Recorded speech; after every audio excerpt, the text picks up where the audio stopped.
Assalamualaikum warahmatullahi wabarakatuh. Panti asuhan yang di perbatasan proyek nih terjadi kebakaran. Lagi tiduran, Pak.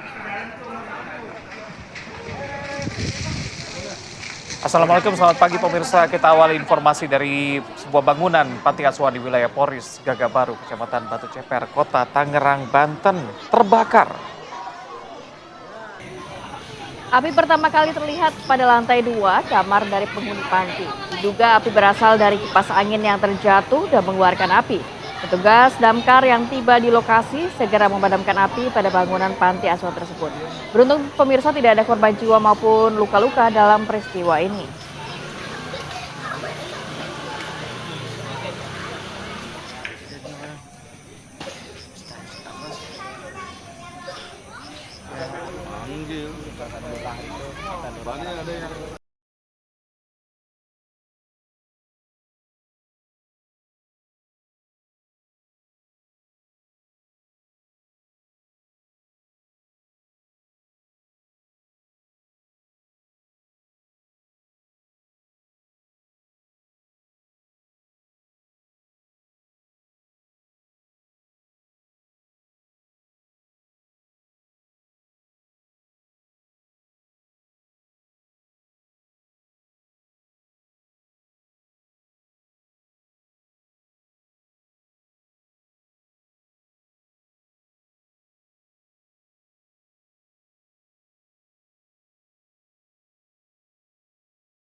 Proses bangunan liar di sepanjang tepian Sungai Pulau Tipaha, Kabupaten Bekasi, Jawa Barat, ternyata diwarnai kericuhan.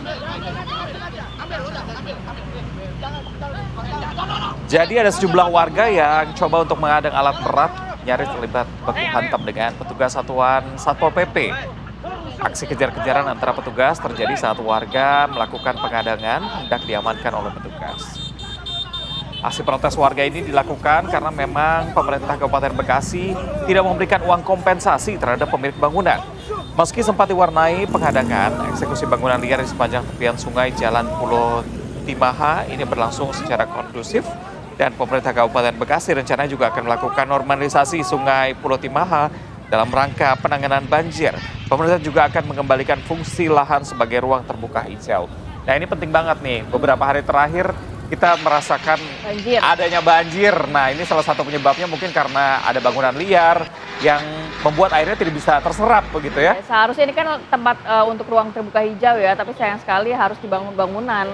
Tapi juga mungkin pemerintah daerah khususnya harus juga memperhatikan nanti mereka akan direlokasi kemana. Betul, karena tidak ada itu uang dia. kompensasi tadi ya. Itu yang jadi concernnya mereka. Kita ke kabar berikutnya pemirsa, ini ada seorang pelaku begal yang terekam CCTV saat melakukan aksinya. Kita lihat ya.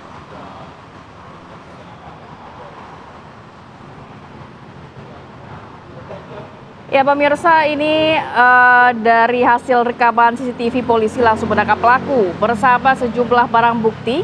Dari tangan pelaku, polisi menyita senjata tajam yang digunakan untuk melakukan aksinya serta barang-barang hasil rampasan. Pelaku diketahui merupakan residivis dalam sejumlah kasus kriminal, diantaranya begal dan curanmor. Jadi nggak jera-jera nih ya begalnya, residivis kasus yang serupa.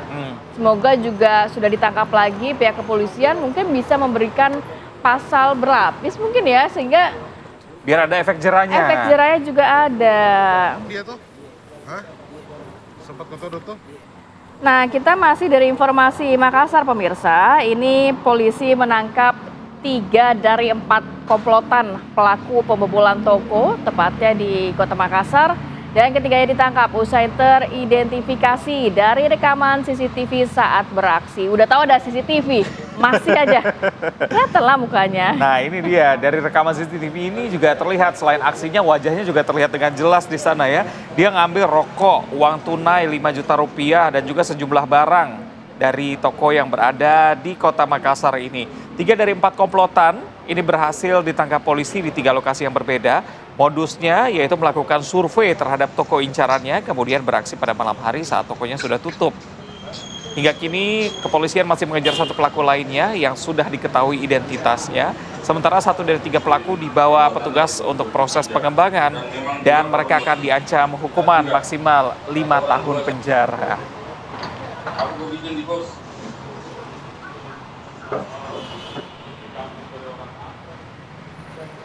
Kita bergeser ke Denpasar, Bali, pemirsa. Ini polisi menangkap 6 pelaku sindikat pengumpul data pribadi untuk membuka rekening bank. Jadi data tersebut ini dikirim ke Kamboja untuk digunakan judi online dan tindak pidana kriminal lainnya. 6 pelaku diantaranya 2 wanita, yakni CP 43 tahun sebagai pemilik dan yang lainnya sebagai marketing. Ini bertugas mencari korban untuk dibujuk membuka rekening bank. Kasus ini terungkap setelah 3 korban melapor ke polisi karena didatangi oleh pihak bank atas dugaan transaksi yang mencurigakan di rekening mereka. Dalam modusnya, para pelaku membujuk korban membuka rekening bank menggunakan data pribadi korban dan korban diberi imbalan uang Rp500.000 dan yakinkan tidak akan mendapatkan masalah. Handphone yang telah terisi data dan rekening korban lalu dikirim ke tersangka S, otak sindikat yang masih buron, untuk digunakan jaringan judi online di Kamboja. Kayaknya makin ini ya, makin banyak modusnya ya. Betul, dan ini yang sempat ramai di sosial media, ada jutaan rekening yang dibekukan oleh PPATK. Ini alasannya karena diduga berhubungan dengan judi online. Begitu. Mungkin modusnya seperti ini salah satunya. Jadi memang harus masyarakat ini juga aware ya, jangan sampai mau tergiur. Betul. Uang Rp500.000. Lumayan juga, intis ekonomi begitu ya. Itu dia. Kita geser ya Zak ya, informasi lain. Ini akibat supir mengantuk, sebuah bus antar kota mengalami kecelakaan, tepatnya di ruas tol Cipularang. Jadi pemirsa, tim rescue dibantu menggunakan alat khusus dan juga kendaraan untuk menarik badan kendaraan yang menjepit sopir bus. Akibat insiden ini, ada 1 orang kernat yang tewas di lokasi kejadian dan 6 orang lainnya luka-luka langsung dibawa ke Rumah Sakit Abdul Razak Purwakarta. Selama proses evakuasi, lalu lintas mengarah ke Jakarta sempat tersendat. Lagi-lagi ditekankan ya, kalau misalnya mengantuk lebih baik istirahat terlebih dahulu, jangan memaksakan untuk berkendara begitu ya. Yang ditakutkan adalah hal seperti ini terjadi. Kita bergeser ke informasi lain, pemirsa. Ada sebuah pesawat yang mengalami pecah ban kanan usai mendarat di Bandar Udara Mulia, Kabupaten Puncak Jaya, Papua Tengah pada Kamis pagi. Pesawat baru saja melakukan penerbangan dari Wamena ke Bandara Mulia dengan membawa muatan kargo BBM. Dalam penerbangan, pesawat tidak membawa penumpang. Proses evakuasi pesawat pun melibatkan tim gabungan, yakni dari aparat TNI dan juga Polri.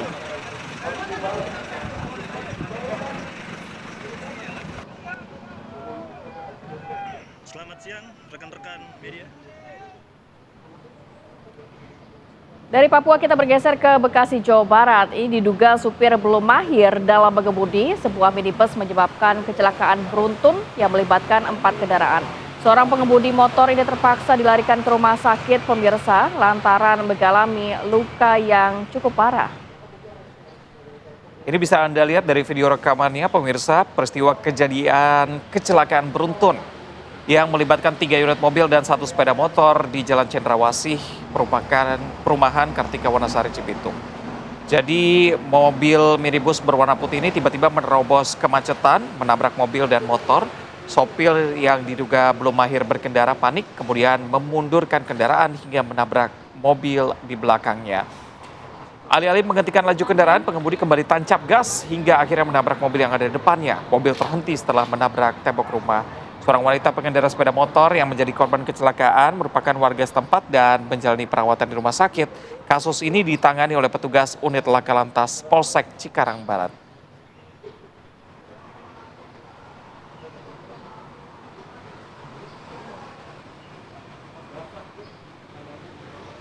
Yang berikutnya masih terkait dengan lalu lintas nih, tapi kita akan memberikan Anda pantauan arus lalu lintas di Cawang Kompor, Jakarta Timur. Sudah ada rekan dari NTMC Polri, Brigadir Sarah di sana. Selamat pagi, Brigadir Sarah. Bagaimana pantauan arus lalu lintas di sana pagi ini?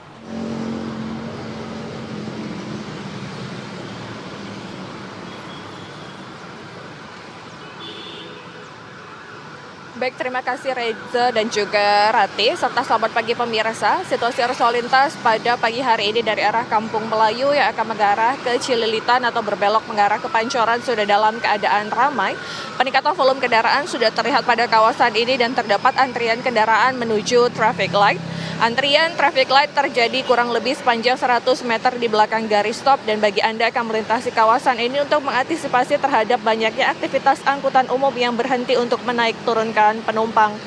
Serta arus lalu lintas dari arah Cililitan ataupun Kerabat Jati akan menuju ke Kampung Melayu juga sudah dalam keadaan ramai dan yang akan berbelok mengarah ke Pancoran atau MT Haryono juga sudah terlihat peningkatan kendaraan yang didominasi oleh kendaraan roda 4 dan juga roda 2. Tertib dalam berlalu lintas dengan selalu berhenti di belakang garis stop saat Anda berada di traffic light untuk menjaga keamanan dan keselamatan dalam berlalu lintas. Selanjutnya pemirsa dari arah Pancoran yang akan menuju ke arah Halim ataupun menuju ke Kampung Melayu dalam keadaan kondusif lancar dan arus lalu lintas pagi hari ini pun juga sudah terlihat peningkatan jumlah kendaraan namun masih terbilang normal. Kendaraan diperkirakan dapat melaju dengan kecepatan diperkirakan 30 km per jam. Jaga batas kecepatan kendaraan Anda untuk keselamatan diri Anda pribadi ataupun pengendara jalan lainnya.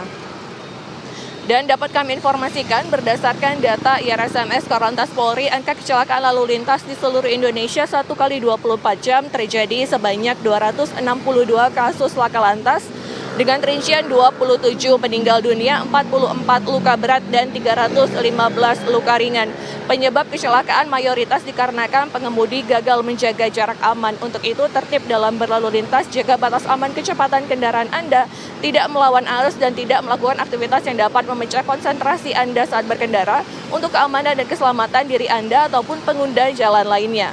Dan untuk informasi tentang kondisi arus lalu lintas, Anda dapat menghubungi call center kami di 1500669 ataupun melalui SMS Center di 9119.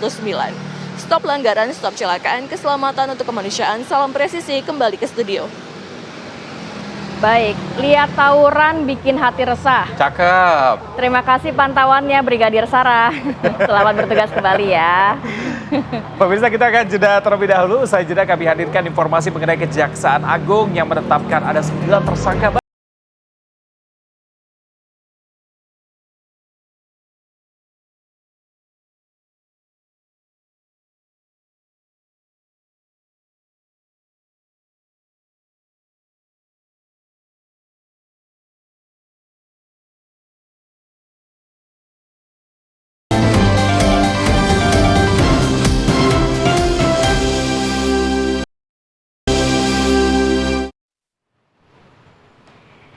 Terima kasih pemirsa, Anda masih setia bersama kami. Kejaksaan Agung menetapkan 9 tersangka baru dalam kasus dugaan korupsi tata kelola minyak mentah dan produk kilang pada PT Pertamina Subholding dan kontraktor kontrak kerjasama tahun 2018 sampai dengan 2023. Direktur Penyidikan Japitsus Kejagung Abdul Qadar mengatakan pihaknya sudah melakukan penyidikan lebih lanjut terkait dengan kasus tata kelola minyak mentah ini. Dan setelah memperoleh bukti yang cukup kuat, Kejagung menetapkan 9 tersangka baru. Salah satu tersangka yang dijerat adalah MRC selaku Beneficial Owners PT Orbit Terminal Merak. Abdul Qadar menambahkan tindakan para tersangka menyebabkan kerugian keuangan negara hingga Rp285 triliun. Dan sebelumnya memang Kejaksaan Agung telah menetapkan 9 tersangka dalam kasus ini. Berkas perkara telah dilimpahkan tahap 2 di Kejaksaan Negeri Jakarta Pusat. Yang ditunggu masyarakat salah satunya adalah untuk menampilkan ya uang-uang hasil sitaan. Ya. Tim penyidik menyimpulkan telah diperoleh alat bukti yang cukup untuk menetapkan sebanyak 9 tersangka. Adapun ke-9 tersangka tersebut dapat saya sampaikan sebagai berikut. Yang pertama, tersangka AN selaku Vice President Suplai dan Distribusi Kantor Pusat PT Pertamina tahun 2011 sampai dengan tahun 2015. Ke-9, tersangka MRC selaku Beneficial Owner PT Tangki Merak dan PT Orbit Terminal Merak. untuk para pejabat di PT Pertamina sebagaimana yang saya sebutkan tadi, karena yang bersangkutan beberapa kali menjabat di tempat yang berbeda, maka tidak saya sebutkan jabatannya satu persatu. Kabar berikutnya pemirsa, ini Pusat Pelaporan dan Analisis Transaksi Keuangan atau PPATK mengungkap ada temuan mengejutkan terkait dengan penyalahgunaan dana bantuan sosial. Sejumlah rekening penerima bansos diketahui digunakan untuk bermain judi online hingga terafiliasi dengan korupsi dan pendanaan teroris. Laporan dari PPATK menyebutkan ada lebih dari 10 juta rekening bantuan sosial yang telah dibekukan dengan total saldo lebih dari 2 triliun rupiah. PPATK juga mengungkap dari hasil pencocokan data terdapat ratusan ribu nomor induk kependudukan atau NIK penerima bansos yang juga terlibat dalam berbagai aktivitas ilegal. Ini harus diusut tuntas ya, karena sebenarnya uang rakyat harusnya dialokasikan kepada hal yang bermanfaat, karena kan dana bantuan sosial jangan sampailah digunakan untuk judi online dan lain sebagainya ya.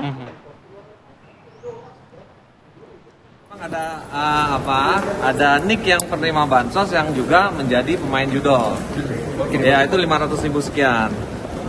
Tapi ternyata ada juga nicknya yang terkait dengan tindak pidana korupsi, bahkan ada yang pendanaan terorisme ada. Lebih dari 100 orang itu nicknya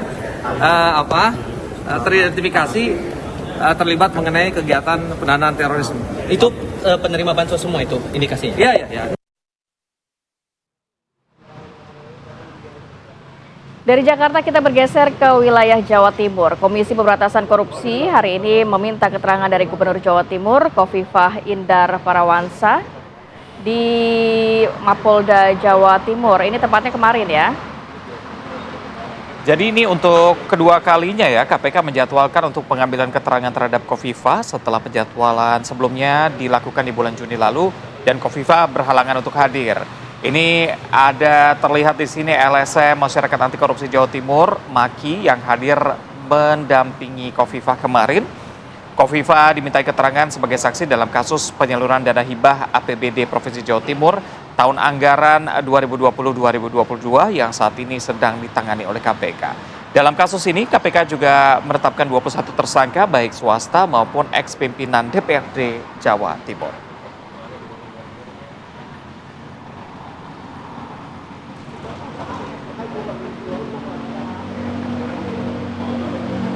Masih di Jawa Timur, pemirsa, ada ribuan warga yang datangi ceramah Zakir Naik di Stadion Gajayana, Kota Malang, Jawa Timur. Ceramah Zakir Naik ini dibarengi dengan potensi adanya kekhawatiran menyinggung agama lain. Meski demikian, pemirsa, panitia lokal sudah memberikan rambu atau aturan kepada Zakir Naik agar dalam ceramah tidak menyinggung agama lain. Guna menjaga keamanan dan juga ketertiban jalannya ceramah, selain menyebar ratusan relawan, kegiatan ceramah ini juga dijaga oleh ratusan personil TNI dan Polri. Jadi nggak cuma di Malang aja, nanti rencananya juga akan ke Jakarta dan kota lainnya di Indonesia. Semoga penjagaannya juga cukup ketat nantinya ya. Kita geser ke informasi yang lain, pemirsa. Dari mancanegara, Presiden Prancis Emmanuel Macron meminta dukungan Inggris untuk mendorong gencatan senjata permanen di wilayah Gaza serta mengakui kedaulatan negara Palestina. Jadi seruan ini disampaikan Macron ini saat berpidato di depan Majelis Parlemen Inggris dalam kunjungan kenegaraannya. Di antara hadirin ini terdapat Perdana Menteri Inggris Keir Starmer. Macron menegaskan pengakuan negara Palestina merupakan kewajiban serta satu-satunya cara untuk membangun perdamaian dan stabilitas bagi seluruh kawasan. Macron juga mengatakan Prancis dan Inggris harus bekerja sama bahu-membahu melindungi tatanan internasional.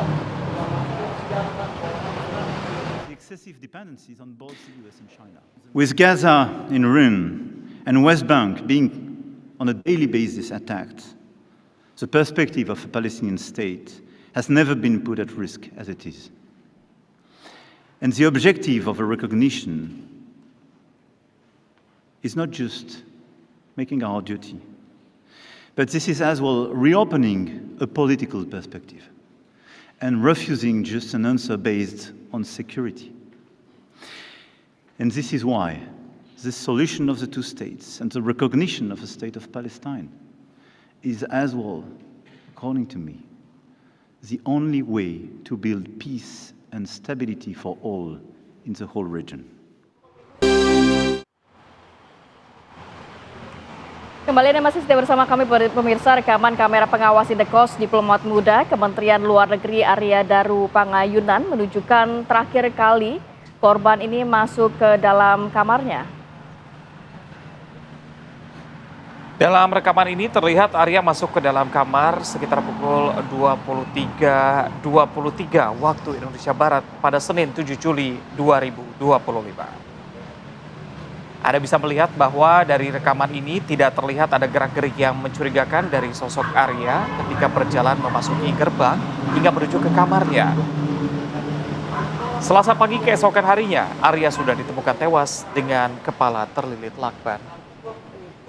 Ini juga kita sempat melihat ada rekaman saat pagi harinya ya, saat petugas kos berupaya untuk membuka kamar dari Arya tersebut.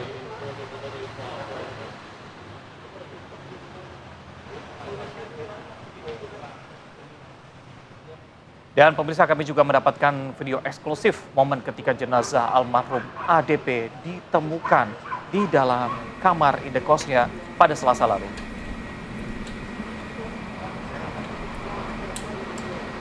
Ini adalah video yang menunjukkan pemirsa saat seorang pria berupaya membuka jendela, yakni kamar indekos dari Arya Daru Pangayunan yang berlokasi di daerah Menteng, Jakarta Pusat. Jadi jendela ini kita sama-sama saksikan dibongkar paksa dari luar karena memang pintu maupun jendela kamar kos Arya ini dalam keadaan terkunci dari dalam. Rumah kos Diplomat Muda ini merupakan lokasi yang privat sehingga gerbang untuk memasuki area ini pun harus menggunakan kartu akses yang hanya dimiliki oleh para penghuni. Setelah jendela terbuka pemirsa, ini bisa terlihat bahwa pintu memang terkunci dari dalam dengan slot kunci yang masih terpasang. Sebelumnya, istri korban meminta pemilik indekos untuk mengecek dari kamar Arya karena memang sejak semalam Arya itu tidak bisa dihubungi sampai keesokan paginya. Jadi satu persatu nampaknya videonya sudah mulai tampil ke publik ya. Jadi publik juga bisa melihat sebenarnya apa yang terjadi dari kasus kematian ADP ya, Arya. Dan kita harapkan dengan fakta-fakta yang ada ini polisi bisa segera mengungkap sebenarnya apa yang menjadi penyebab kematian. Betul sekali, Zan.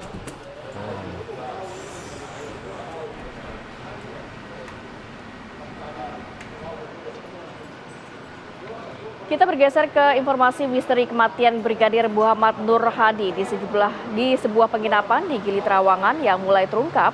Korban ini tewas diduga akibat dianiaya oleh atasannya. Jadi keluarga korban meminta agar para pelaku untuk dihukum seberat-beratnya.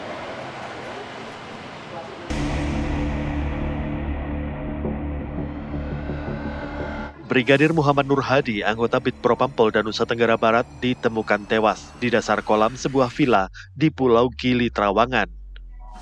Insiden fatal terjadi pada 16 April 2025. Penyidikan awal menyebut dugaan korban tewas karena tenggelam. Namun sejumlah kejanggalan mendorong tim forensik Polda NTB bersama dokter forensik Universitas Mataram, Dr. Arif Hamsu, melakukan ekshumasi terhadap jenazah Brigadir Muhammad Nur Hadi pada 1 Mei 2025. Autopsi ulang berhasil mengungkap adanya sejumlah luka di beberapa bagian tubuh korban. Polda NTB kemudian menetapkan 3 orang sebagai tersangka. 2 diantaranya adalah anggota Polri, Kompol Imade Yogi Purusa Utama, dan Ibda Haris Chandra.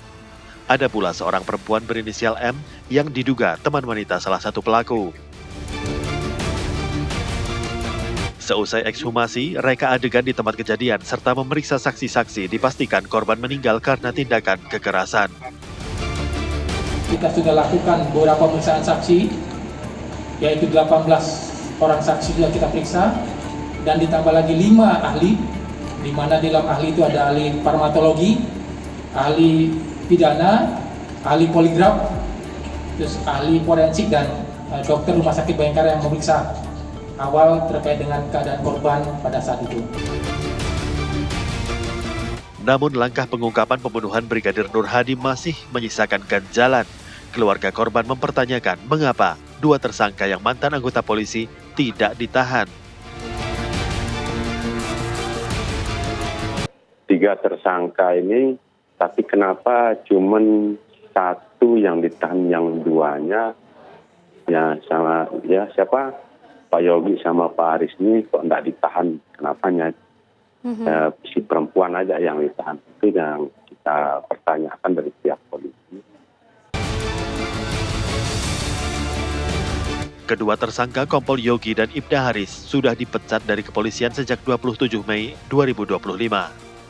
Awal pekan kemarin, polisi kemudian merilis foto disertai klaim bahwa keduanya sudah ditahan di rutan Polda NTB. Dari Mataram, Nusa Tenggara Barat, Herman Zuhdi, TV One mengabarkan.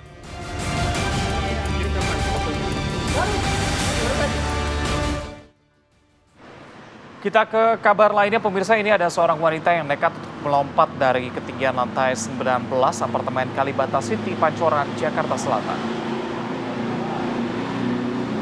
Dugaan sementara wanita tersebut lompat karena panik adanya penyusup di dalam unit apartemennya. Beruntung nyawanya tertolong lantaran tersangkut di sebuah kanopi.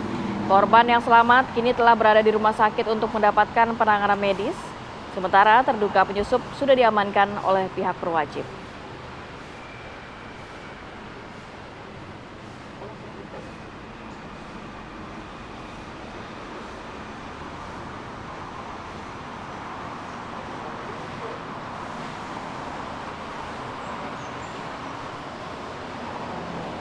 Pemirsa, polisi dan imigrasi Jakarta Selatan mengusut loncatnya seorang wanita dari lantai 19 apartemen di Kalibata, Jakarta Selatan. Ini diketahui korban ini nekat untuk meloncat karena ketakutan ada seorang pria warga asing yang diduga mengalami gangguan jiwa masuk ke dalam unit kamarnya. Jadi dari hasil penyelidikan diketahui AL, seorang pria warga negara Afghanistan tidak dikenal, masuk secara tiba-tiba ke dalam kamar korban di lantai 19 kawasan Kalibata, Jakarta Selatan kemarin. Korban yang panik dan ketakutan langsung nekat meloncat dari lantai kamarnya. Dari pemeriksaan Polsek Pancoran dan Imigrasi Jakarta Selatan diketahui pelaku AL mempunyai riwayat gangguan jiwa. Keberadaan pelaku di sekitar apartemen karena diajak salah satu keluarganya. Korban saat ini mengalami patah tulang di kedua kakinya, sementara pelaku merupakan pemegang kartu UNHCR aktif yang merupakan kartu identitas PBB untuk pengungsi dan saat ini telah dikembalikan ke rumah sakit jiwa di kawasan Serpong, Tangerang, Banten. Benar-benar mengkhawatirkan ya. Di satu sisi korban juga mengalami ketakutan ketika misalnya rumahnya tiba-tiba dimasuki oleh orang tidak dikenal, orang asing masuk ke dalam rumah dan dengan paniknya dia menuju ke balkon. Iya, jadi sebenarnya kabarnya si perempuan ini turun ke bawah karena sebenarnya unitnya mati lampu. Namun saat turun ke bawah, korban ini lupa untuk mengunci pintu. Pas naik lagi ke atas, kabarnya ada si WNA ini. AL ini ya? Iya, jadi akhirnya ketakutan memilih untuk loncat dari lantai 19.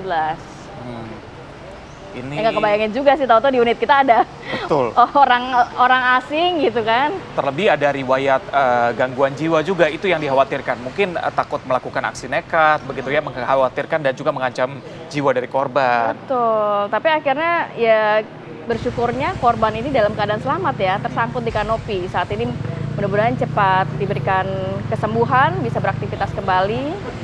Karena lantai 19 ini cukup tinggi ya. Iya. Saya penasaran kenapa bisa akhirnya warga negara asing ini masuk ke dalam kamar tersebut ya. Betul, karena kalau kita melihat apartemen biasanya kan harus memiliki akses card begitu ya, dan tidak semua lantai. Kan betul. Apakah memang penyebabnya dia masuk bersama dengan orang lain dan sebagainya? Atau memang penghuni juga di lantai situ ya? Betul, kita akan tanyakan ini selengkapnya ke Kompol Mansur, Kapolsek Pancoran, Jakarta Selatan. Selamat pagi Pak Kapolsek. Selamat pagi, TV One. Baik, Pak Kapolsek. Ini kan sudah dalam pengembangan dari pihak kepolisian. Sebenarnya kita juga penasaran apa yang menjadi penyebab orang tidak dikenal warga negara asing ini bisa masuk ke dalam unit apartemen korban, Pak. Baik, perlu kami jelaskan Jadi awal kronologisnya seperti ini. Pada saat penghuni atau si korban tersebut lagi ada di ruangan, tiba-tiba lampu mati, mereka lapor ke manajemen atau mengadu bahwa ruangan ini sedang padam listriknya. Nah, dia turun ke bawah, setelah turun ke bawah lupa tidak menutup unitnya.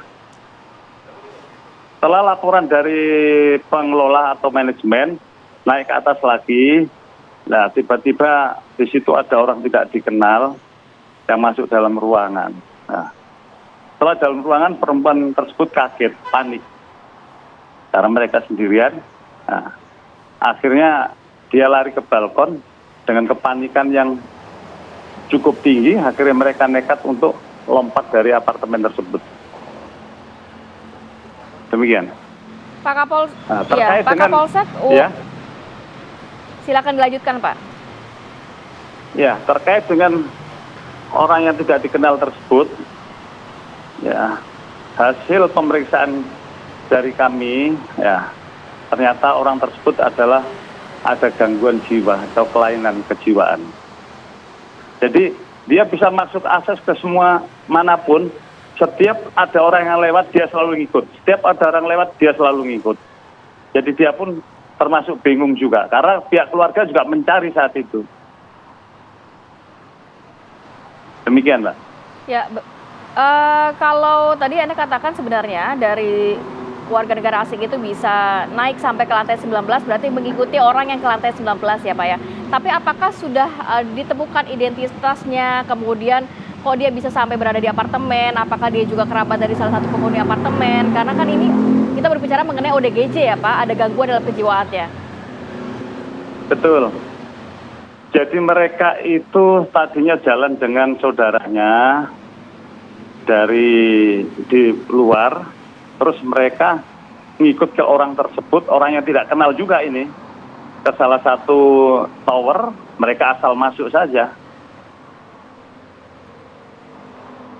Karena saat itu juga pihak keluarga juga mencari-cari.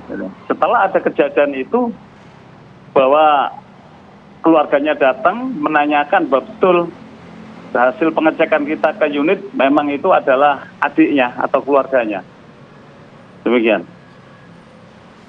Baik, Pak Kapolsek, yang bikin kita penasaran adalah apa yang dilakukan oleh terduga pelaku saat itu. Karena untuk melihat korban nekat melompat dari lantai 19, pasti ada sesuatu yang dilakukan begitu. Apakah membawa senjata tajam atau melakukan pengancaman atau seperti apa?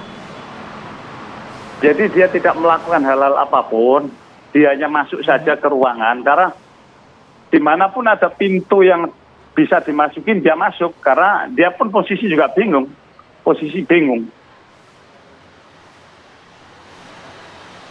Keluarganya mencari, dia pun juga kepengen balik ke unit saudaranya itu. Oke. Jadi tidak ada tindakan-tindakan lain, kekerasan ataupun bawa senjata dan melakukan hal-hal yang lainnya yang kita juga tidak ada. Baik. Melihat ini sebenarnya terduga pelakunya adalah ODGJ, apakah akan dibawa ke ranah hukum atau seperti apa, Pak? Ya, sepertinya kalau orang ada kelainan kejiwaan tentunya tidak bisa ya Mbak ya.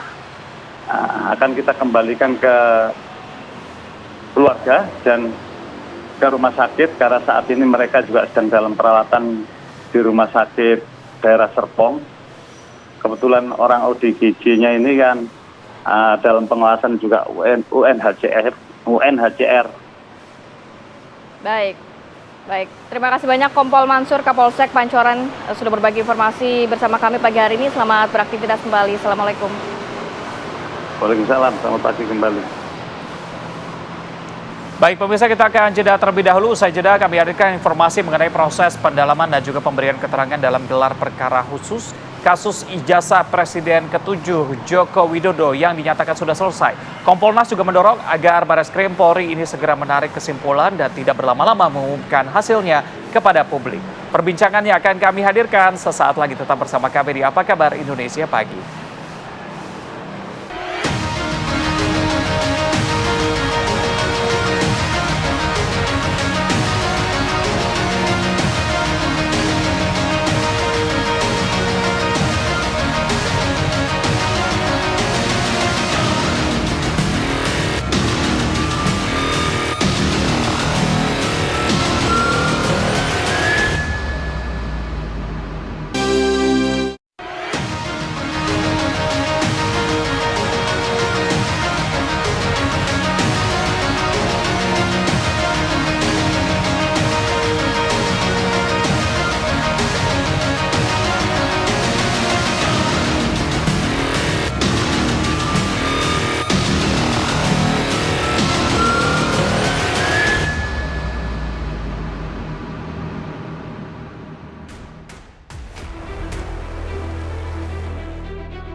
Komisi Kepolisian Nasional atau Kompolnas ikut memantau dan aktif bertanya dalam proses gelar perkara khusus kasus ijazah Presiden ke-7 Joko Widodo.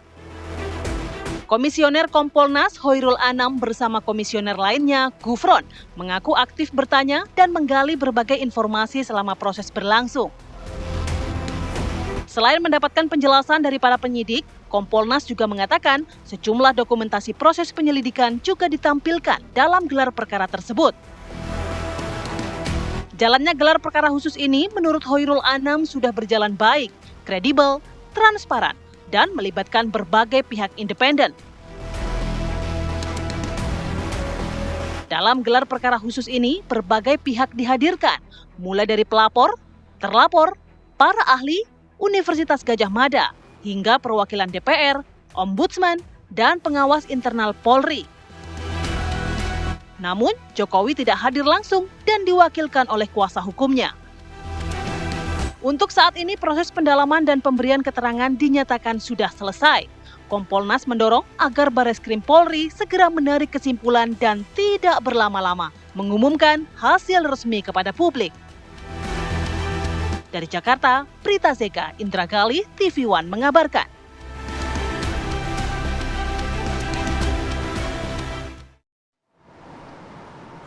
Jadi ini sudah season kesekian ya, tapi sudah ada babak baru. Mudah-mudahan udah di ending nih, mudah-mudahan. Mudah-mudahan ujungnya kita bisa lihat. Tapi dengan adanya gelar perkara khusus kemarin, diharapkan bisa menjadi babak baru begitu ya. Walaupun kita nggak tahu apakah ini menjadi ujungnya semakin terlihat atau justru semakin melebar. Tapi yang dinantikan oleh masyarakat adalah kapan Bareskrim Polri ini memberikan hasil keputusannya. Karena kan katanya sudah lengkap, sudah komplit semua keterangan dari berbagai pihak yang hadir dalam gelar perkara khusus. Betul, kita akan berbincang bersama narasumber yang sudah hadir pagi ini. Ada Bambang Rukminto, peneliti Institute for Security and Strategic Studies dan juga pengamat kepolisian. Pak Bambang, Assalamualaikum, selamat pagi. Waalaikumsalam. Lalu selanjutnya ada Pak Yusuf Warshim, anggota Kompolnas. Assalamualaikum, selamat pagi Pak Yusuf. Waalaikumsalam, selamat pagi, selamat hari Jumat. Selamat hari Jumat. Alif ya, Alhamdulillah. Pak Yusuf, ini Kompolnas bilang bahwa berjalan dengan baik kemarin begitu ya. Sebenarnya temuan dan juga poin-poin penting dari Kompolnas dalam gelar perkara khusus kemarin apa saja? Iya, terima kasih. Jadi pertama kita dudukkan gelar perkara khususnya dulu. Gelar perkara khusus ini kalau merujuk Perkap nomor 6 tahun 2019 sebenarnya kaitannya dengan penyelidikan itu didasarkan ada dua. Karena ada pengaduan, direspon, keberatan, direspon, dan atasan penyidik menyetujui untuk dilakukan gelar perkara khusus sehingga menghadirkanlah semua pihak. Yang kedua, ini yang tentu menjadi satu positioning untuk penyidik untuk terus responsif. Kasus ini kan mendapatkan perhatian publik yang cukup masif. Begitu saya ketemu masyarakat selalu bertanya bagaimana ijazah Pak Jokowi ini sebenarnya. Jadi ini perhatian publik, oleh karenanya katakanlah meskipun pengadu itu masih terus tidak puas tapi hopeless, tapi kan ini masih ada masyarakat. Masyarakat masih ingin mendapatkan kejelasan. Oleh karena itu ya ini menjadi tantangan kepada penyidik.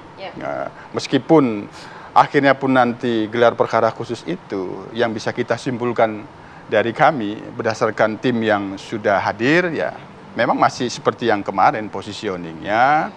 Ketika dilakukan gelar perkara khusus itu kan harapannya apa yang menjadi keberatan. Nah, kebetulan posisi keberatan ini kan dari pihak pengadu.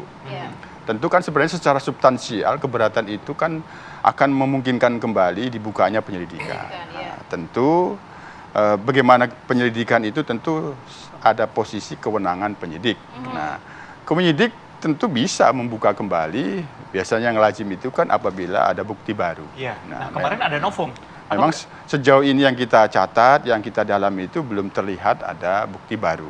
Tapi kan bukan berarti meskipun kita katakanlah penyidik hari ini akan menyampaikan hasil gelar perkara khusus itu masih seperti yang kemarin bahwa belum ditemukan unsur pidana, bukti baru belum terlihat kemarin, tapi dia kan akan tetap terbuka bahwa ini kasus mendapatkan perhatian publik.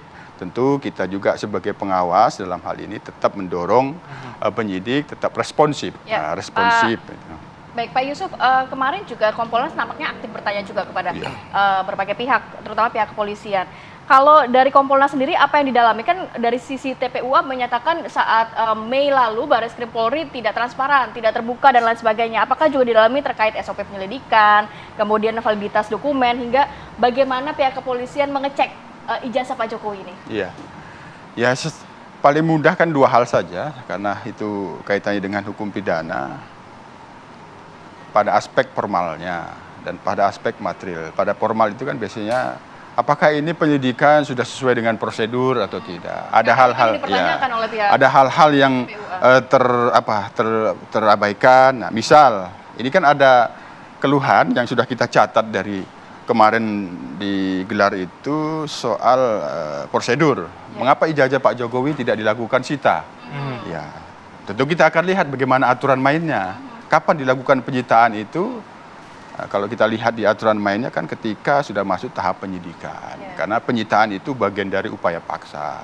Sementara ini kan proses penyelidikan. Nah, tapi tetap apa yang dikeluhkan oleh pihak pelapor itu tentu kita catat. Bahwa mengeluhkan mengapa barang bukti ijazah Pak Jokowi itu tidak disita. Nah, itu. Nah, kita tentu bisa melihatnya bagaimana aturan mainnya dulu. Nah, ini pada aspek formal. Sejauh yang kita cek sebelum pun gelar perkara khusus memang posisi perjalanan penyelidikan itu sudah cukup panjang dan pihak-pihak yang dimintai klarifikasi keterangan juga banyak. Paling tidak kan ada 3 orang,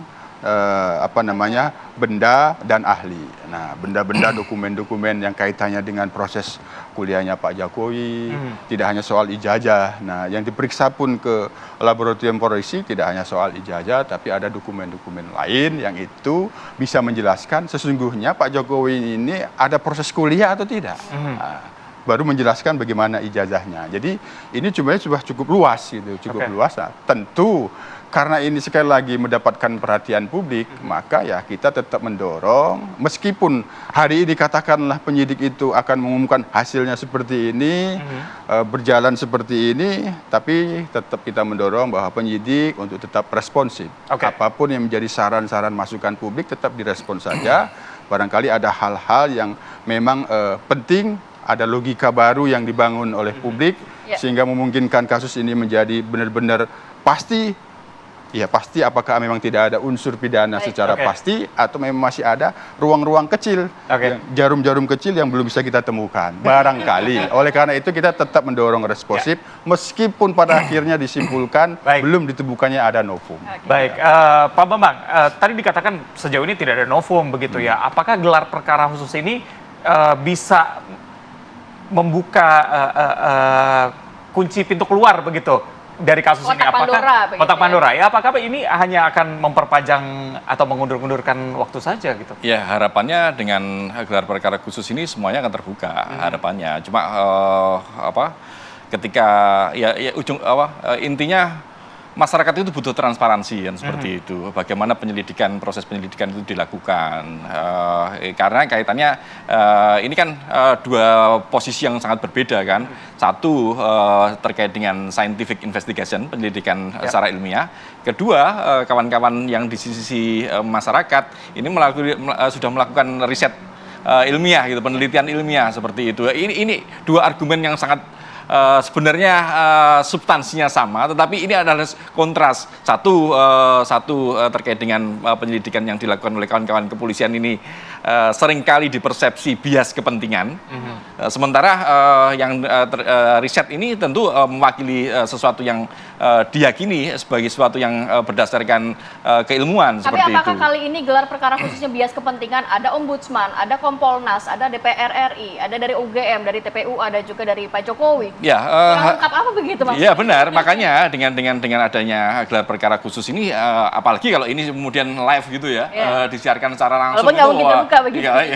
Harapannya terbuka gitu kan, jadi masyarakat bisa lebih paham gitu loh. Ini ada apa sih sebenarnya seperti itu? Karena kalau ditutup-tutupi, kita ini seringkali ada sesat berpikir otoritatif gitu loh, argumentum verusundiam ya, seperti itu. Artinya bahwa seringkali sesuatu yang dari otoritas yang memegang kewenangan itu tidak benar gitu. perguruan tinggi, kepolisian itu memegang otoritas. Apa yang disampaikan selalu benar, kan tidak demikian gitu loh. Semuanya harus diuji melalui gelar perkara khusus ini. Harapannya ini semua diuji gitu loh. Dengan pengujian ini, kalau kemudian sudah kuat ya segera lemparkan ke kejaksaan sehingga lebih cepat clear dan masyarakat tidak diombang-ombingkan dengan isu-isu yang kalau ini sudah hasilnya capek sama saja, menurut Anda bakal clear nggak masyarakat ini? Makanya kekuatan argumen dari masing-masing pihak ini nanti di situ yang diuji gitu loh. Karena kalau selama argumen itu masih bisa dipatahkan oleh salah satu pihak, tentu akan memunculkan pertanyaan. Tapi Anda melihat secara prosedural, secara mungkin kemarin juga masing-masing pihak dihadirkan, itu sudah cukup menurut Anda? Saya rasa sudah sangat cukup karena mereka mewakili masing-masing kepentingan kan, seperti itu. Baik. Saya ke Pak Yusuf. Kemarin Kompolnas juga mengatakan bahwa meminta untuk Barreskrim segera mengumumkan hasil dari gelar perkara khusus. Dari pengamatan Anda kira-kira membutuhkan waktu berapa hari gitu? Karena sepertinya masyarakat juga mengharapkan kalau bisa sih hari ini gitu, di minggu ini gitu ya Pak. Iya. Gimana? Ya itu kan sebagai apa yang kita maksud itu kan wujud transparansi dan akuntabilitas. Ketika ada keluhan, ada keberatan dari salah satu pihak atas kesimpulan yang telah disampaikan oleh Barreskrim hasil penyelidikan itu, tentu kemarin dilakukan gelar perkara khusus itu kan salah satunya merespon karena ada pengaduan.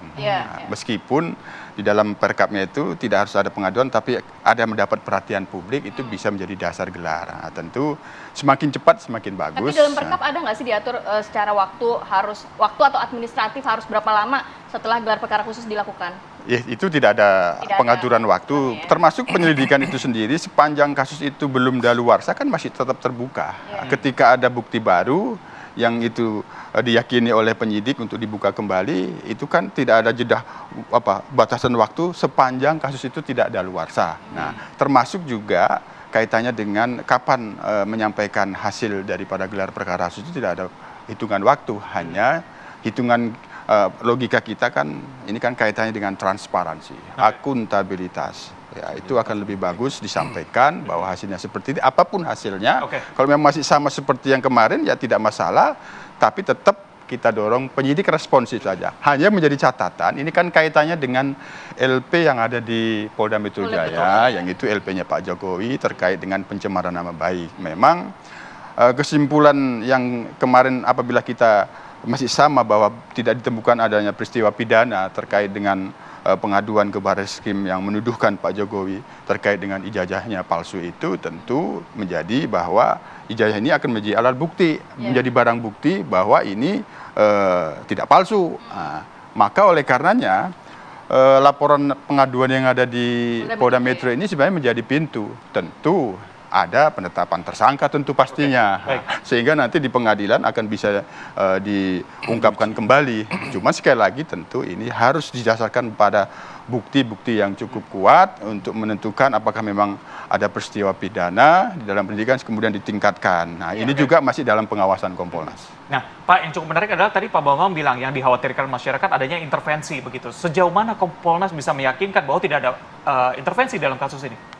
Sejauh pemantauan kami, kita mendengar dari masyarakat dan dari tingkat elitnya, apa yang terjadi pada saat ini murni adanya pengaduan di Barreskrim dan itu direspon, dilakukan penyelidikan yang cukup panjang. Jadi kita belum melihat ada satu hal-hal yang sifatnya intervensi bahwa ini sudahlah segera diakhiri. Nah, segera disimpulkan. Nah, ini masih kami lihat masih cukup terbuka. Tapi gimana meyakinkan publiknya bahwa tidak ada intervensi di sana? Profesionalisme, transparansi dan akuntabilitas. Nah, kemarin dalam gelar perkara khusus itu terlihat. Karena yang hadir dari pihak eksternal itu kan tidak hanya Kompolnas. Ada Ombudsman, ada DPR RI, itu bagian dari wujud pihak eksternal yang bisa memastikan bahwa ini transparan dan akuntabel. Ini sebuah wujud. Nah, jadi kita lihat bahwa ini sangat terbuka penyidik. Oleh karena itu, keterbukaan ini tetap terus dijaga. Ketika pun masih ada keluhan-keluhan, ketidakpuasan itu tetap saja kita respon. Karena kasus ini memang menjabat perhatian publik. Oke. Pak Bambang, tadi dikatakan sebenarnya ini juga menentukan nanti bagaimana kasusnya di Polda Metro Jaya ini akan seperti apa ke depannya. Dari sisi Anda seperti apa? Tahan dulu ya, kita akan sambung lagi di segmen berikutnya. Tetap bersama kami di Apa Kabar Indonesia Pagi.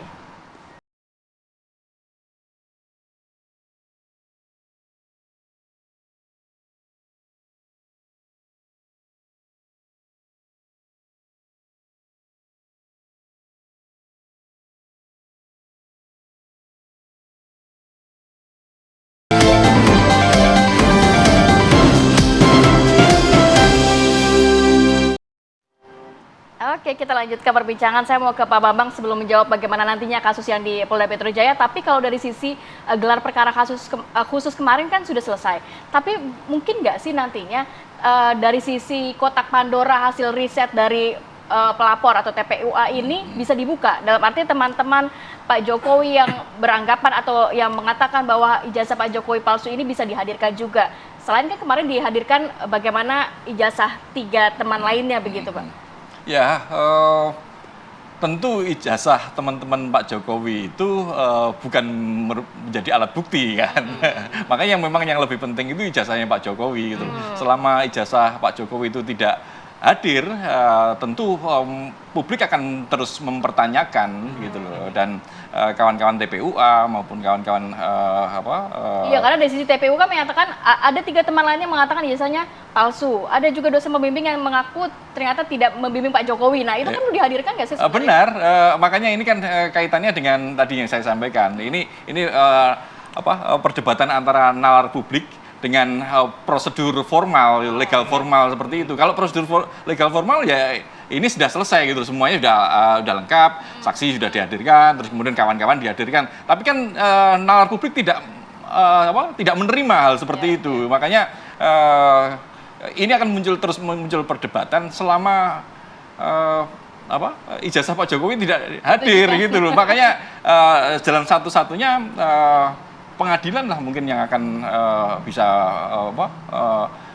menguji itu semua. Berarti kalau dari sisi Bareskrim menyatakan hasilnya sama aja, pengadilan versi lewat pelaporan Pak Jokowi di Polda Metro Jaya mungkin begitu. Iya, ya benar. Ini yang di Polda Metro Jaya inilah yang harus dilempar ke pengadilan gitu loh. Memang ada pihak-pihak yang harus mengorbankan diri dalam tanda kutip kan seperti itu. Karena kalau mengorbankan diri jadi tersangka maksudnya. Mengorbankan diri jadi tersangka. Kalau ingin kasus ini benar-benar sebagai pelajaran bagi publik ya, untuk mencerahkan publik terkait dengan ini gitu. Karena kalau yang kasus di Bareskrim penghentian penyelidikan itu sebenarnya tidak diatur dalam KUHP gitu loh, dan tidak bisa menjadi jurisprudensi juga.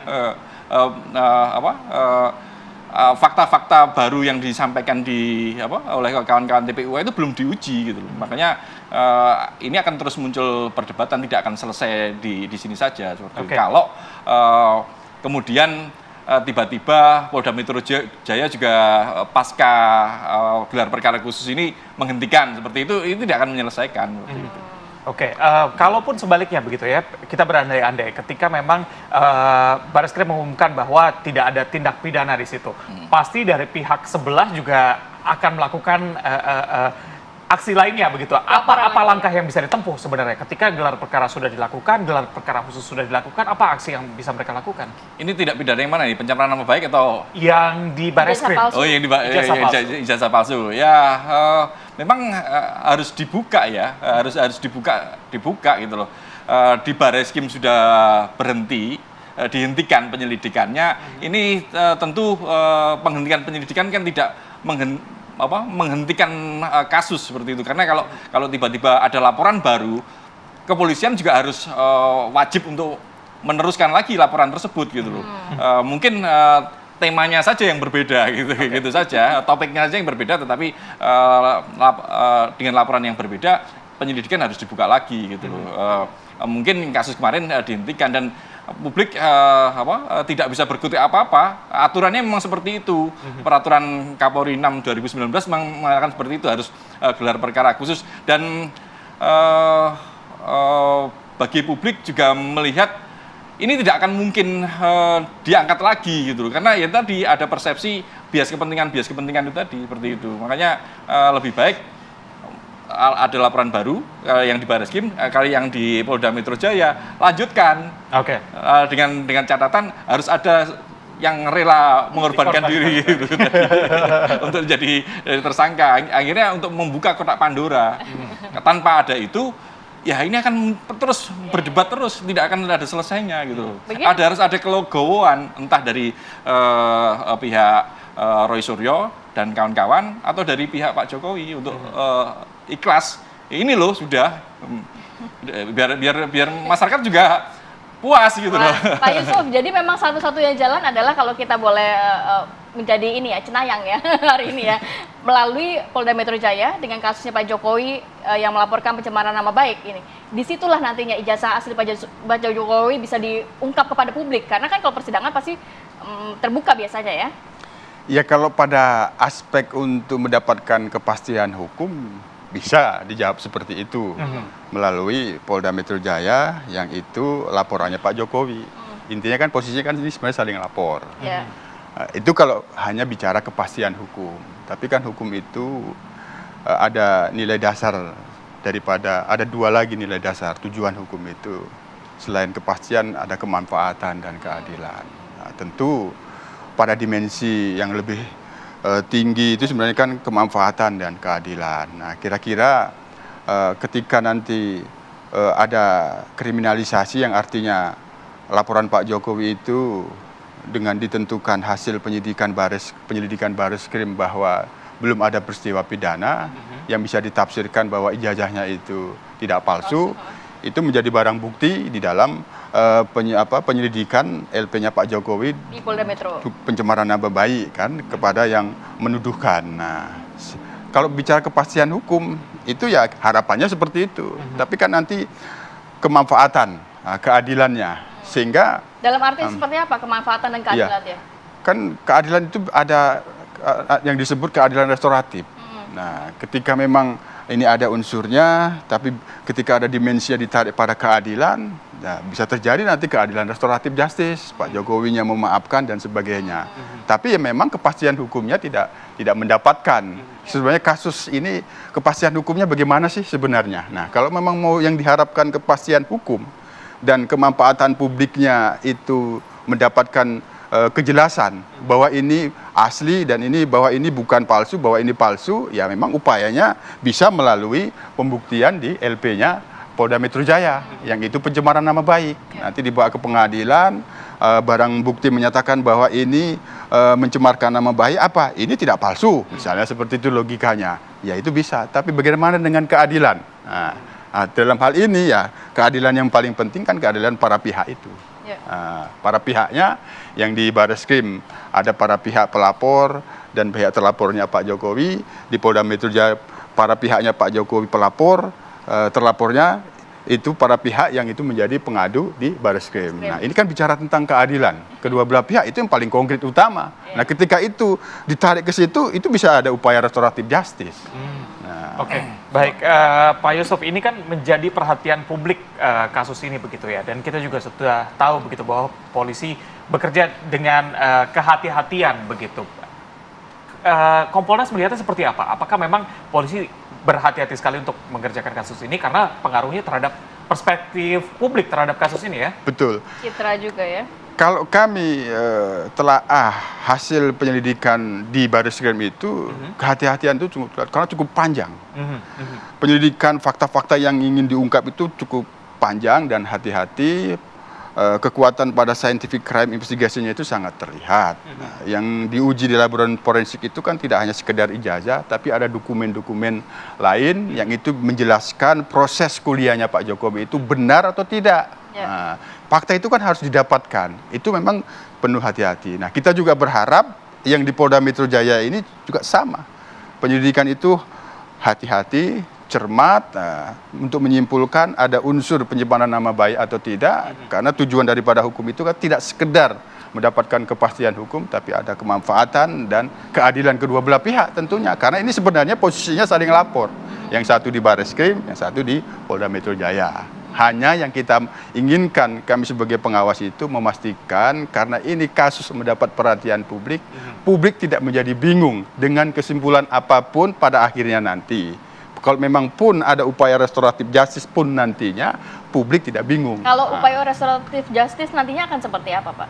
Ya, upaya restoratif justice itu kan kedua belah pihak mengakui dan itu memaafkan. Legowo gitu ya sudah, benar-benar mencabut laporan. Nah, nggak selesai, maka akhirnya publik juga nggak melihat ijazah aslinya juga. Penyidikannya dihentikan.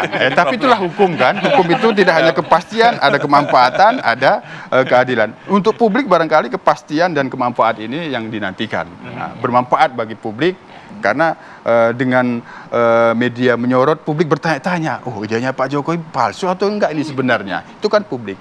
Tapi bicara tentang keadilan ya kedua belah pihak ini yang paling konkret. Ya, kemanfaatan bagi masing-masing atau kemanfaatan bagi publik kan? Nah, itulah tantangan yang kita hadapi. Itu tantangan penyidik pada saat ini, kemanfaatan untuk publik atau kemanfaatan kedua belah pihak. Oke. Pak Bambang, ini udah lama loh. Dari beberapa tahun lalu juga sudah ada laporan terkait ijazah palsu Pak Jokowi. Tahun ini juga laporan, saling lapor bahkan ya. Bahkan beberapa tahun yang lalu sudah ada yang masuk penjara kan? Betul, karena buku Jokowi Undercover ya. Benar. Artinya ini akan terus bergulir karena kaitannya dengan politik kan. Tentu tidak bisa lepas dari sana gitu. Makanya selagi itu tidak dibuka, ini dampaknya juga akan tadi disampaikan Ratih terkait dengan citra kepolisian gitu loh. Kalau kepolisian benar-benar tidak bisa menjaga jarak dengan kepentingan, dampaknya akan menjadi blunder, bumerang bagi kepolisian itu sendiri seperti itu. Makanya memang penyelesaian kasus ini memang benar-benar harus transparan gitu. Dan tidak bisa, kalau menurut saya tidak bisa hanya sekedar restorasi justice, harus ada sesuatu yang benar-benar dibuka sehingga ada asas kemanfaatan dari pada masa publik seperti itu. Oke, Pak Bambang, seberapa optimis Anda melihat bahwa kasus ini akan segera selesai? Tidak terlalu optimis sih saya. Karena lagi-lagi masih banyak bias kepentingan gitu loh dari pihak kepolisian gitu. Masyarakat sangat paham sekali bahwa kepolisian kita ini masih terbawa dengan nuansa lama seperti itu, dengan masih dikait-kaitkan dengan Pak Jokowi. Makanya itulah yang membuat publik tidak akan bisa menerima bila kemudian kasus ini tiba-tiba dihentikan gitu. Hanya sekedar restoratif justice seperti itu tidak akan. Baik, mungkin kita nanti nitip ke Pak Yusuf biar Barreskrim Polri didorong segera untuk mengumumkan hasil seperti apa ya. Terima kasih banyak Bapak sudah hadir pada pagi hari ini. Sehat selalu. Assalamualaikum. Waalaikumsalam warahmatullahi wabarakatuh. Pemirsa, kita akan jeda terlebih dahulu. Usai jeda kami akan hadirkan informasi menarik lainnya. Tetap bersama kami di Apa Kabar Ini.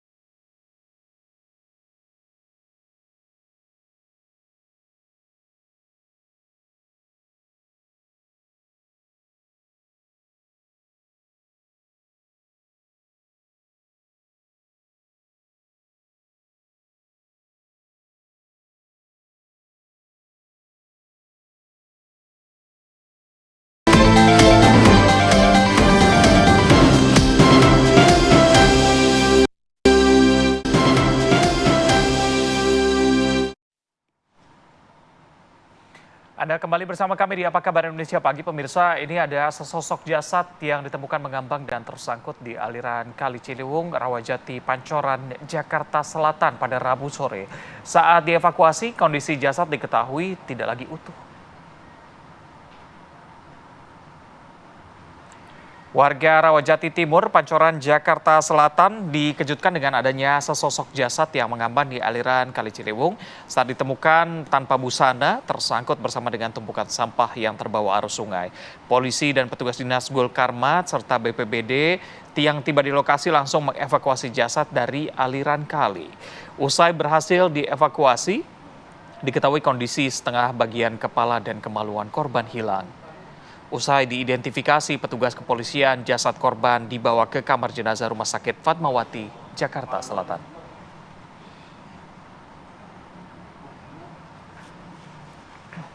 Baik, untuk mengetahui informasi lebih lengkap, kita akan bergabung bersama rekan kami yang berada di lokasi. Sudah ada Ikra Anggana di sana. Selamat pagi Ikra, silakan informasi terkini langsung dari sana. Ya, selamat pagi Kamarati, Reza dan juga pemirsa. Warga Kecamatan Rawajati, Rawajati, Kecamatan Pancoran, Jakarta Selatan kemarin hari Rabu digegerkan dengan penemuan mayat yang sudah mengapung di bibir Kali Ciliwung, tepatnya di daerah aliran Kali Ciliwung di Kecamatan Pancoran, Jakarta Selatan. Pada pukul 11.31 siang, informasi pertama kali ditemukan oleh salah satu warga yang sedang memancing, dan inilah situasi terkini di tempat lokasi awal pertama kali warga menemukan mayat di bibir Kali Ciliwung ini. Kalau dari gambaran yang kami lihat di sini memang lokasi cukup terjal pemirsa, di mana pertama kali mayat ditemukan di tumpukan sampah yang terbawa arus air dari arah aliran air dari arah Bogor, dan mayat pertama kali ditemukan di tumpukan sampah tersebut, di mana pada saat itu warga digegerkan karena mayat ataupun jenazah ini tidak utuh dan ditemukan tanpa kepala. Untuk mengetahui informasi lebih lengkapnya, saya akan mengajak Anda berbincang dengan salah satu warga yang melihat langsung kejadian pada saat itu dan melihat langsung proses evakuasi dari pada mayat tersebut. Selamat pagi, dengan siapa Pak? Pak Tarjan. Pak Tarjan. Ya. Bapak sebagai warga kemarin melihat proses evakuasi dan pertama kali mayat ditemukan, ini bisa diceritakan Pak seperti apa Pak? Baik, terima kasih. Jadi kami kebetulan sebagai warga kemarin bisa ada kegiatan dari luar. Nah, setelah kira kurang lebih jam 2 kami pulang, ada salah satu warga saya yang suka parkir di sini datang ke rumah mengatakan, Pak, seperti ini di depan masjid itu di bawah ada jenazah. Nah, karena kami selaku warga dan kebetulan dulu pernah jadi pengurus RT, jadi kami sigap. Ya udah, saya sebentar ke sana. Setelah kami ke lokasi ini, nah saya agak ragu apakah itu boneka, apakah betul itu jenazah. Di bawah sana itu ada tukang mancing mengatakan, Pak, ini di sini ada mayat. Terus kami bilang, jangan kamu sentuh ya, saya bilang. Saya akan menghubungi yang berwajib adalah kepolisian. Gitu. Pak, Bapak kenapa ragu Pak? Awal yang Bapak lihat dari pandangan mata Bapak seperti apa Pak? Karena gini, jenazah itu kan telungkup ya, hanya kelihatan sebatas punggung sampai ke bawah itu. Jadi kepala ini memang sudah nggak nampak ya, nggak kelihatan lagi. Jadi saya agak ragu apakah itu boneka, apa itu jenazah, kita kan nggak tahu. Nah, yang memastikan itu kemarin kebetulan tukang mancing, Pak itu mayat, ya sudah, jangan kamu apa-apain, saya akan telepon pihak kepolisian. Nah, kebetulan kami juga di sebagai mitra polisi, kami dengan cepat mungkin kami ngubungin dari pihak kepolisian Polsek Pancoran.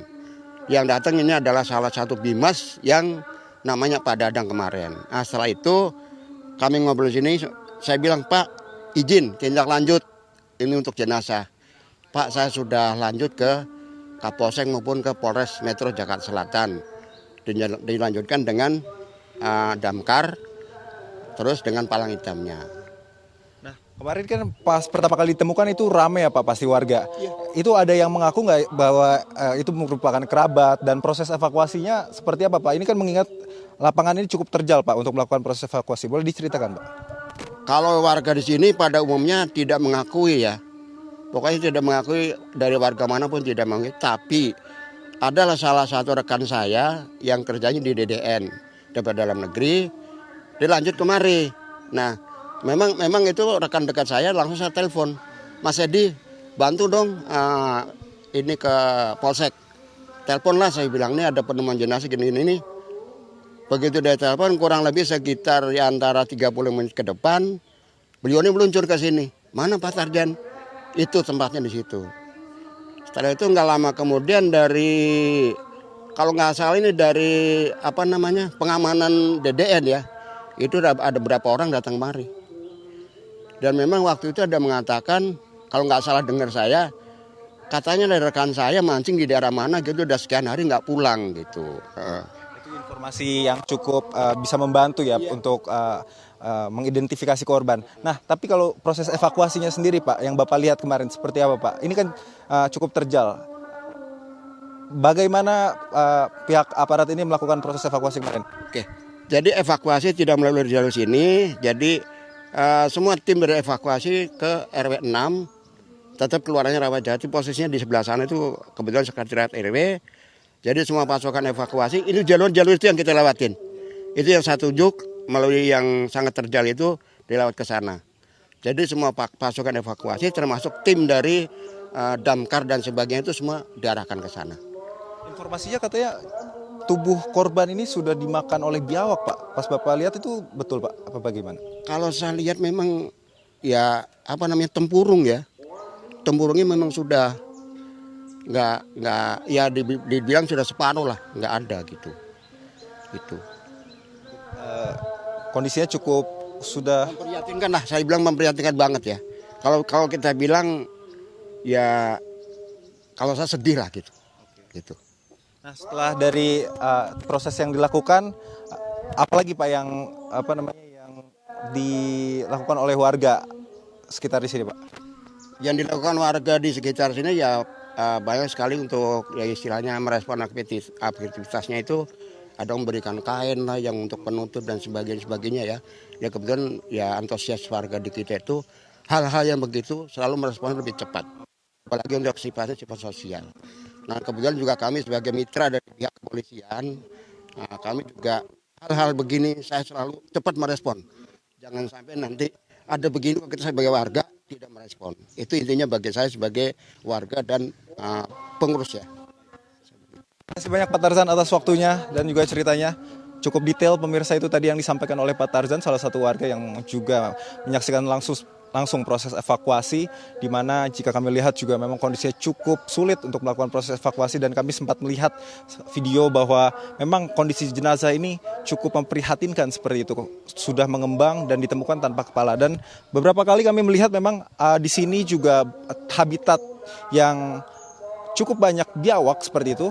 Jadi dari informasi yang beredar juga, namun masih harus dikonfirmasi lagi sebenarnya ini mengapa jenazah tersebut bisa tanpa kepala. Dan informasinya sekarang posisi jenazah ini sudah berada di RS Polri Kramat Jati untuk dilakukan identifikasi, dan kita akan menunggu lebih lanjut informasi lebih lengkapnya usai ada rilis dari pihak kepolisian. Untuk sementara demikian, Kamarati dan juga Reza kami kembalikan ke rekan-rekan di studio. Baik, terima kasih Ikra Agan atas laporannya dan selamat kembali bertugas. Pemirsa, saat lagi kami akan hadir dengan Apa Kabar Indonesia Pagi on location terkait dengan aksi tawuran antara dua kelompok warga.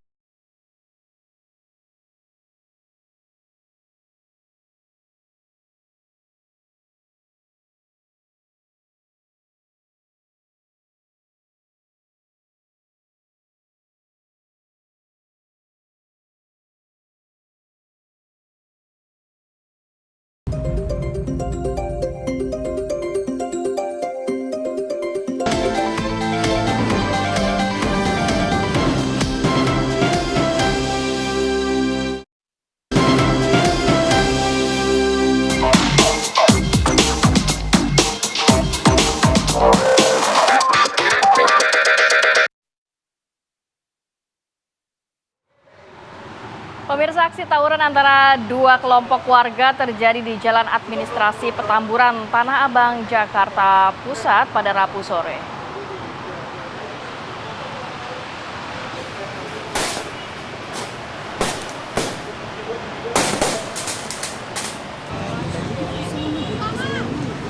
Dua kelompok warga melakukan aksi serang dengan menggunakan batu, botol, kayu, serta petasan. Menurut keterangan warga, tawuran memang kerap terjadi di lokasi tersebut dan sangat merugikan warga sekitar. Aparat dari Polsek Metro Tanah Abang juga terus bersiaga di lokasi tawuran.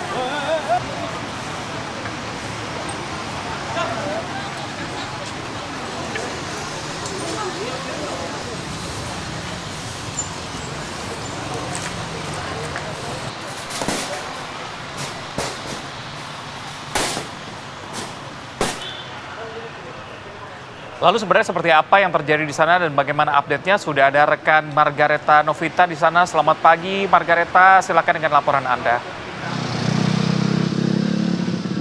Ya Reza, Kamarati dan juga pemirsa, saat ini saya berada di TKP tempat terjadinya tawuran yang tepatnya ada di depan dusun Rumah Susun maksud kami, Petamburan, Jakarta. Nah memang di sini untuk kondisinya saat ini jalanan sudah berangsur normal ya pemirsa, sudah dilewati warga dan aktivitas di sekitar seperti pasar ini juga sudah buka seperti normal. Karena memang tawuran yang terjadi ini terjadinya pada hari Selasa dan juga Rabu kemarin. Namun akibat dari tawuran kemarin juga masih menyisakan beberapa kerusakan. Ini seperti salah satunya ada tenda di seberang saya ini pemirsa. Ini terlihat bahwa atap tenda bolong-bolong akibat dari tawuran. Karena para warga kemarin yang melakukan tawuran ini menggunakan beberapa ada yang menggunakan senjata tajam, kemudian juga ada yang menggunakan senjata tumpul seperti kayu, kemudian juga batu, dan juga botol kaca seperti itu. Dan selain itu juga terjadi kerusakan ringan ini kepada lapak-lapak yang ada di pasar, seperti atapnya ini pada bolong pemirsa, mengingat kemarin para warga ini saling adu lemparan batu. Namun untuk saat ini memang sudah berjalan kembali normal aktivitasnya, para pedagang sudah kembali melakukan aktivitas jual belinya.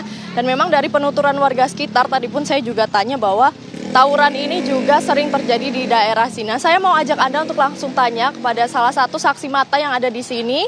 Di sini sudah bersama kami Mas Andi. Selamat pagi Mas Andi. Selamat pagi kembali.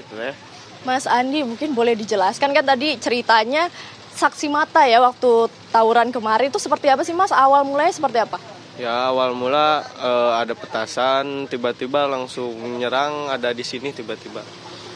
Itu kalau dilihat orang dari mana sih Mas? Atau warga dari mana nih? Banyak yang bilang sih warga sebelah, RW sebelah gitu, nggak jauh. Kalau dilihat mereka ini tawurannya pakai senjata apa sih Mas? Apakah hanya batu, kemudian juga tadi sempat dikatakan ada petasan juga nih? Iya, petasan, paling lempar batu, lempar botol. Kalau Mas Andinya sendiri ini terkena dampaknya juga nggak nih lapaknya? Kalau terkena dampak sih enggak ada kerusakannya, paling cuman asbes doang bocor. Mas, ini katanya sering ya terjadi di wilayah ini. Ini seberapa sering sih? Apakah berapa minggu yang lalu juga terjadi tawuran gitu? Enggak sih, gak terlalu sering banget. Cuman sekarang sih yang seringnya. Baru 3 kali mungkin pas saya ada di sini. Jadi Masnya nonton tuh tiga-tiganya tuh, ada di tempat tuh waktu itu? Kalau nonton sih enggak, cuman saya suka dengerin aja dari sini, dari dalam. Mereka berantemnya gimana sih Mas? Atau apa sih yang direbutin, apa sih yang dipermasalahin gitu? Kalau soal yang direbutin saya kurang tahu ya. Soalnya saya kan bukan warga sini juga gitu, jadi kurang tahu masalah orang gitu. Oke Mas Andi, mungkin harapannya nih Mas Andi kan juga mencari rezeki ya di sini. Takutnya kan kenapa-napa kalau sering terjadi, ini harapannya seperti apa sih? Ya harapannya lah damai, gak ada tawuran-tawuran lagi gitu, biar warga tenang, pedagang-pedagang tenang, gak ada kerusakan yang lainnya juga gitu. Terima kasih ya Mas Andi, selamat kembali beraktivitas nih, semoga laris ya permaknya. Terima kasih Mas Andi. Ya pemirsa, saya mau ajak Anda untuk tanya-tanya lagi nih kepada pedagang lainnya yang juga menjadi saksi mata pada saat tawuran kemarin. Di sini ada Mas Udin. Selamat pagi Mas Udin, maaf Mas Udin mengganggu ya. Iya. Mas Udin mungkin boleh diceritakan, tadi kan sharing katanya jadi saksi mata nih. Kemarin tuh tawurannya seperti apa sih, mulainya gimana tuh? Ya cuma ada petasan aja terus pada nyerang dari sana ke sini gitu.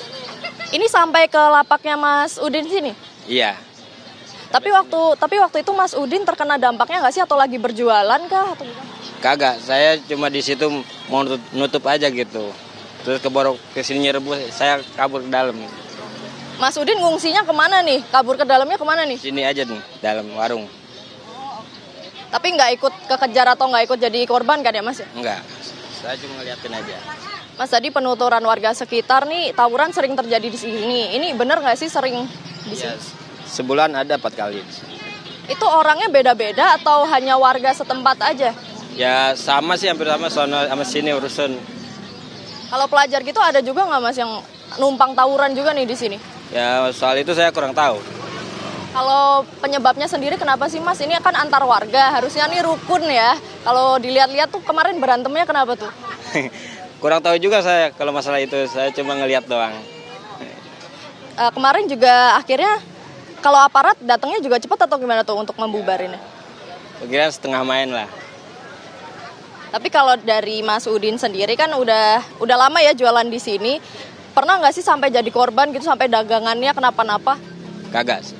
Saya jualannya cuma pagi doang soalnya. Kalau paling parah tuh pernahnya kenapa tuh Mas? Para apanya nih? Parah kena dampaknya? Oh, saya kurang tahu, saya cuma ngelihat doang sih dari jauh, dari dalam soalnya ngeliatnya. Kalau warga sekitar pedagangnya ada yang ngeluh nggak sih Mas, terganggu? Ya iya. Ngeluhnya gimana tuh Mas? Ya ketakutan aja. Jadi rasanya kurang aman ya kalau mau jualan, takutnya pagi-pagi juga bisa terjadi ya Mas ya? Iya, kapan aja bisa terjadi gitu. Sekarang biasanya kan malam doang, sekarang siang juga gitu. Tapi ada koordinasi atau ada rapat gitu nggak sih Mas antara pedagang dan warga sekitar untuk sudahlah berdamai, jangan tawuran gitu? Ada, ya paling RW RT gitu. Terakhir harapannya Mas ini seperti apa? Gimana maksudnya? Harapannya ke depannya supaya tidak ada tawuran gitu Mas? Ya itu masalah itu saya kurang tahu juga. Terima kasih Mas Udin atas waktunya, selamat kembali berdagang ya Mas ya, semoga laris. Ya pemirsa, itu tadi penuturan dari pedagang dan juga sekaligus saksi mata. Tadi pun saya sempat berbincang dengan warga sekitar dan memang mengatakan bahwa tawuran antar warga ini merupakan hal yang sering terjadi karena memang terdapat kemungkinan ini pemirsa adanya kecemburuan sosial di antara wilayah setempat. Kembali ke studio. Baik, ini kita harapkan jangan sampai terjadi aksi serupa baik itu di kawasan Petamburan maupun di kawasan lainnya di Jakarta dan daerah lainnya begitu ya. Stop tawuran. Stop tawuran. Lebih baik kita kerjakan hal-hal positif ya. Terima kasih Margareta atas laporannya. Dan pemirsa, usai jeda kami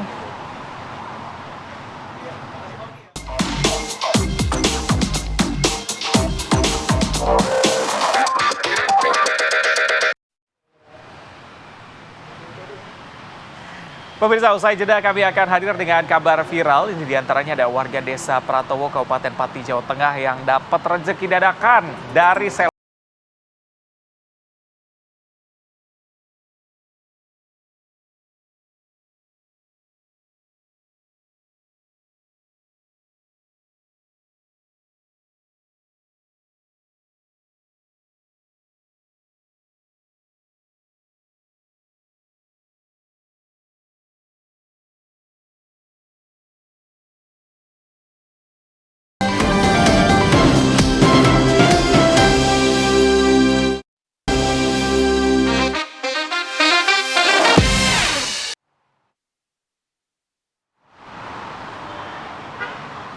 Ya pemirsa, dalam segmen viral kita hadirkan informasi warga desa Prawoto, Kabupaten Pati, Jawa Tengah ini dapat rezeki dadakan. Dari mana? Ternyata dari selokan, Za.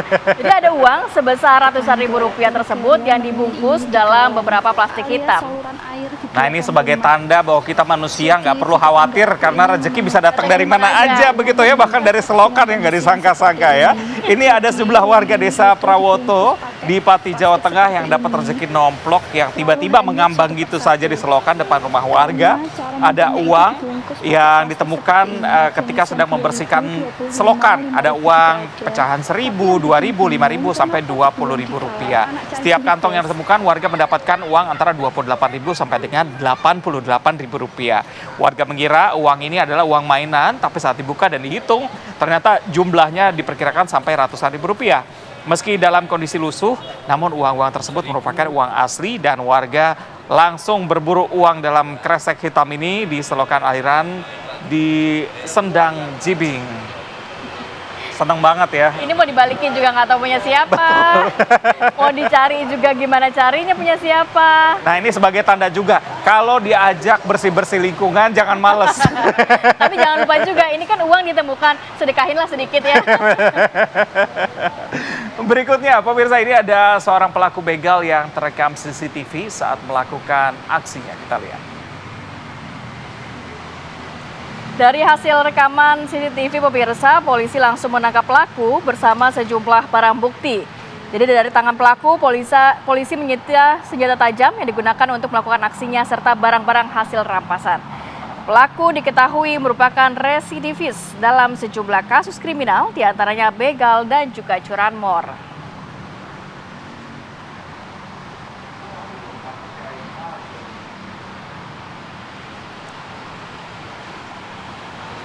Masih dari wilayah Makassar, kita ke informasi selanjutnya. Polisi menangkap 3 dari 4 komplotan pelaku pembobolan toko di kota Makassar. Ketiganya ditangkap usai teridentifikasi dari rekaman CCTV saat beraksi.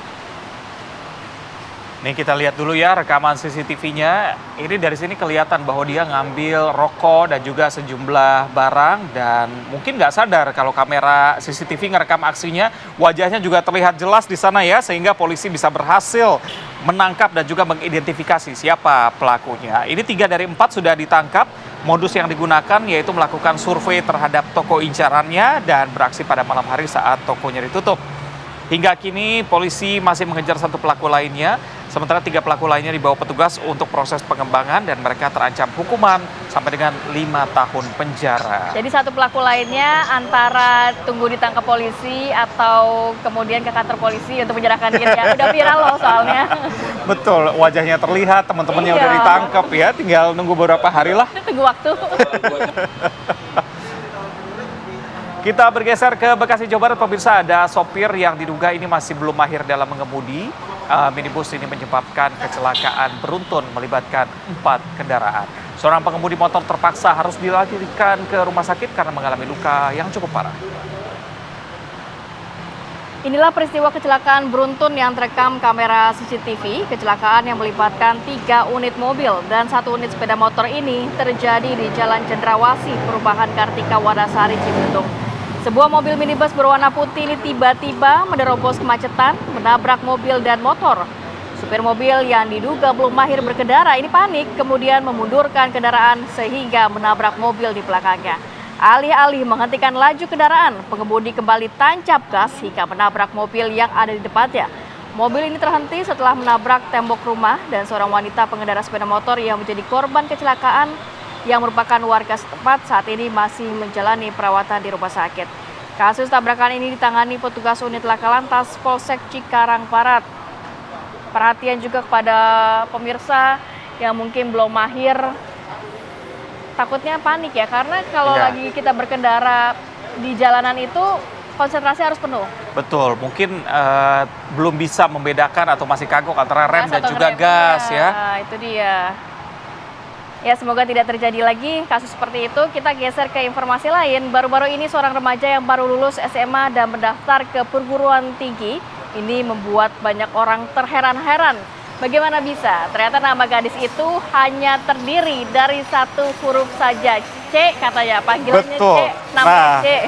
Ini benar-benar viral setelah dia daftar ke Universitas Muhammadiyah Palangkaraya, Kalimantan Tengah, dan membuat panitia terheran-heran karena namanya C. Ini membuat panitia meragukan kesungguhan C untuk mendaftarkan ke perguruan tinggi. C bersyukur karena orang tuanya memberikan nama hanya 1 huruf dan membuat ia jadi lebih mudah untuk dikenal karena namanya sederhana sehingga mudah diingat. Mungkin ini singkatan kali ya. Cantik. Cantik. Kalau laki-laki cakep gitu. Cakep. Kamu belum pantun aja udah cakep ya. Ini kan tadinya kalau keterangan dari C ini ya, ternyata orang tuanya memberikan nama C karena dipikir ini anak terakhir. Yeah. Jadi mungkin ya udahlah anak terakhir paling singkat aja gitu. C gitu ya. Nanti mungkin bertambah lagi sampai Z ya. Ada ke 26. Tapi unik namanya ya. Dan C ini juga bangga memiliki nama C itu. Betul. Kita ke kabar berikutnya, pemirsa. Ini ada seorang anak buah kapal di Seram bagian barat Maluku tiba-tiba terjatuh dari atas kapal saat terjadi gelombang tinggi di perairan laut Pulau Manipa. Inilah salah satu video warga yang tersebar luas di media sosial yang memperlihatkan salah satu anak buah kapal Cepatan Nusang Jaya yang bernama Lahusen 40 tahun terjatuh dari atas kapal. Saat terjatuh, pemirsa, korban ini nyaris terkena baling-baling mesin kapal cepat tersebut, namun beruntung korban cepat menghindar. Peristiwa itu terjadi di perairan Tanjung Wanae saat mereka bertolak dari Pulau Manipa menuju ke Pelabuhan Tahuku Maluku Tegah, Maluku. Korban bersama anak buah kapal lainnya sedang mengendalikan mesin kapal cepat. Tiba-tiba korban terjatuh saat kapal dihantam gelombang tinggi. Jadi sejumlah ABK ini kaget saat melihat temannya terjatuh sehingga mereka cepat memutar balik kapal untuk menolong. Meski kondisi laut tengah gelombang tinggi, tapi syukurnya korban ini berhasil diselamatkan.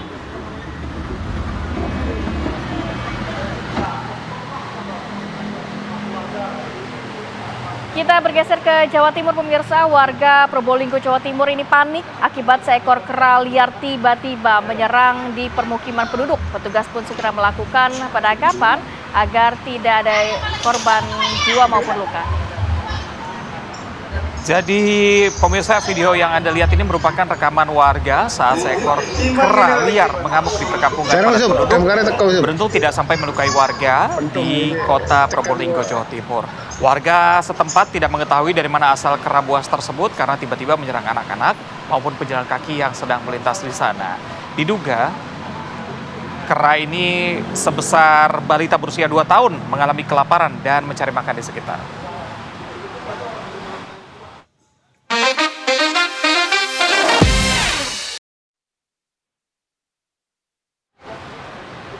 Dan kabar viral tadi menjadi akhir dari jumpa kita pada Jumat hari ini. Jangan lupa menjelang weekend untuk bekerja lebih semangat begitu ya, karena tinggal beberapa jam lagi menuju weekend. Oke, akhir kata saya Kawaranti Kusuma. Dan saya Raza Baluel pamit. Terima kasih dan sampai jumpa.